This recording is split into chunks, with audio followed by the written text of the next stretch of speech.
कक्षा अष्टम विषय भूगोल पाठ 2।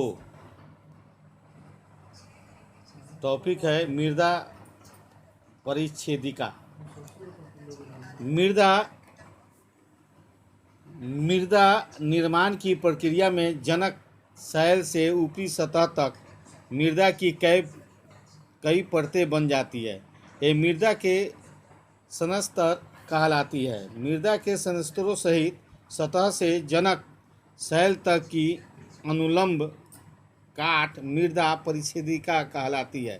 मृदा की परतों को मुख्य रूप से 4 स्तरों में बांटा गया है। पहला है ह्यूमस युक्त ऊपरी सतह।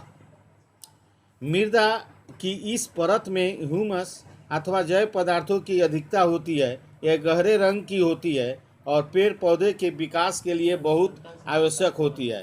उपमृदा मृदा की इस निचली परत में बालू, रेत और गाद पाई जाती है। इस परत में जैविक पदार्थों की मात्रा सीमित होती है, किंतु इसमें लवणों की अधिकता होती है।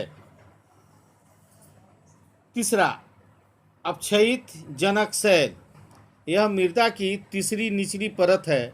इस परत में जनक शैल के छोटे छोटे खंड होते हैं। मृदा की ऊपरी परतों का निर्माण इन्हीं जनक शैल खंडों से होता है। जनक शैल यह मृदा की सबसे निचली परत होती है। इस परत में जनक शैल अपने मूल ठोस रूप में पाई जाती है। मृदा के प्रकार हमने अभी पढ़ा है कि मृदा की बनावट, संरचना, मोटाई, जनक शैल और उस स्थान की जलवायु पर निर्भर करती है। इस आधार पर विभिन्न प्रकार की मृदा का वर्गीकरण किया गया है, जो निम्नलिखित है। पहला है जलोढ़ मृदा। यह नदियों द्वारा लाई गई गाद से निर्मित है। काली मृदा ज्वालामुखी से निकले लावा के जमने तथा अपरदन से निर्मित। लाल मृदा पुरानी अग्नेय चट्टानों के अपरदन से निर्मित, यानी उसके टूटने, घिसने, छोटे छोटे कणों में परिवर्तित होने के कारण। लेटेराइट मृदा भारी वर्षा के कारण मृदा की ऊपरी उपजाऊ परत हटने के कारण।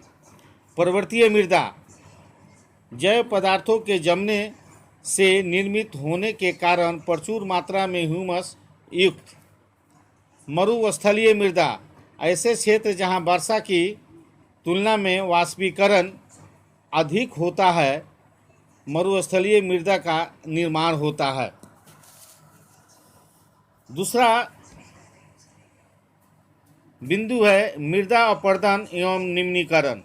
बाह्य कारकों जैसे भारी वर्षा, तेज पवन, समुद्री तरंगों, मानव क्रियाओं एवं अन्य कारणों से मृदा की ऊपरी उपजाऊ परत का ह्रास, यानी उसमें कमी होना, मृदा अपरदन कहलाता है। मृदा अपरदन के कारण मिट्टी की उत्पादन क्षमता घट जाती है, जिसे मृदा निम्नीकरण कहते हैं।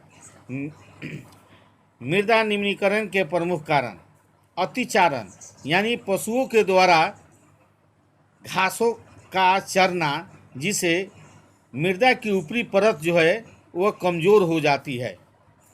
दूसरा है कृषि अनुपयुक्त तकनीकें, यानी कृषि के लिए आधुनिक तकनीकों का प्रयोग नहीं करना, जिससे मृदा को क्षति पहुंचती है। वनों की अंधाधुंध कटाई।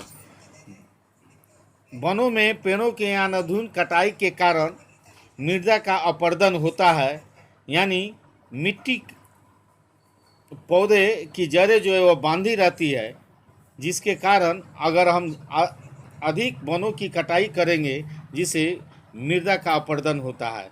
चौथा है रासायनिक उर्वरकों एवं कीटनाशकों का अधिक प्रयोग। रासायनिक यानी अधिक जो है रासायनिक उर्वरकों का फसलों के उत्पादन में हम प्रयोग करते हैं। कीटनाशकों, कीटों को नाश करने के लिए हम जहरों का प्रयोग करते हैं खेतों में। चौथा है भूस्खलन, बाढ़ आदि का प्राकृतिक घटना है, यानी बाहर आने के कारण भूस्खलन होता है इत्यादि, जिससे मिट्टी की कटाव होती है। इसके कारण मानव क्रियाएं, यानी मानव के द्वारा विभिन्न प्रकार के कार्य किए जाते हैं, जिसके कारण जो है भूमि का जो है खोदना, एक स्थान से मिट्टी को दूसरे स्थान पर ले जाना, गड्ढे स्थानों को भरना, जिसके कारण मृदा का अपरदन होता है। होमवर्क है कि मृदा के प्रकार क्या है और उन प्रकारों का वर्णन आप करेंगे।